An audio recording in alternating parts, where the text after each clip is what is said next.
Now to President Trump reigniting his global trade war, targeting America's allies and one of the most valuable companies in the world. The president is now calling for a 50% tariff on the European Union as of June 1st. He's also warning that Apple faces a tariff of at least 25% unless the company agrees to move iPhone production to the U.S. The stock market responding with losses across the board. President Trump pressed about his tariffs potentially costing Americans jobs and money. ABC's Mary Bruce reports from the White House.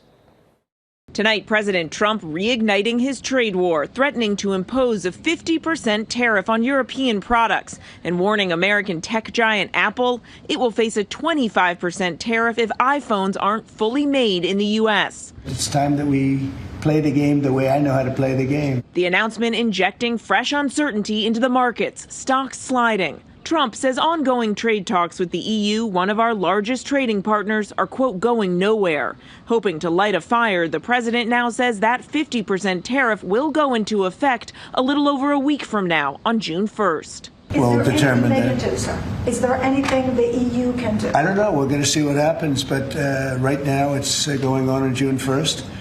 And that's the way it is. No, they haven't treated us properly. They haven't treated our country properly. And for the first time today, he's zeroing in on an American company, saying he will slap a 25% tariff on Apple if iPhones are not fully manufactured in the U.S., and threatening to do the same to other smartphone producers, too, like Samsung. The iPhone, if they're going to sell it in America, I want it to be built in the United States. They're able to do that. But experts say they're not, that fully moving production to the U.S. isn't realistic. It's a fairy tale that Apple could ultimately take production of iPhones and move that to the U.S. The reality is that it would take tens of billions of dollars even to move 5 to 10% of the supply chain. That cost then passed on to consumers. By one estimate, manufacturing iPhones in the U.S. could nearly triple its cost, up to roughly $3,500 per phone. Apple has yet to respond, but CEO Tim Cook has already promised to invest $500 billion in the U.S. over the next 4 years. But that's not enough for the president. He said he's going to India to build plants. I said, that's okay to go to India, but you're not going to sell into here without tariffs.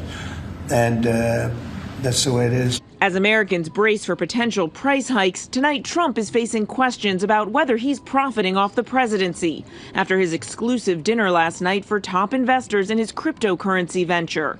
Critics condemning it as a brazen example of pay for play. More than 200 crypto traders, including many from overseas, spending more than $140 million collectively to gain access to the dinner. We pressed the White House about the ethical concerns. The Trump family is making money off of this. So can you just explain, how is this not the president using the office to enrich himself? All of the president's assets are in a blind trust, which is managed by his children. And I would argue one of the many reasons that the American people reelected this president back to this office is because he was a very successful businessman before giving it up to publicly serve our country. And another headline here tonight, the president is clearing a merger between U.S. Steel and Japanese steelmaker Nippon. Trump says that the partnership will create at least 70,000 jobs and add $14 billion to the U.S. economy. But tonight, the details of the deal still remain unclear. Lindsay. Mary Bruce from the White House for us. Thank you.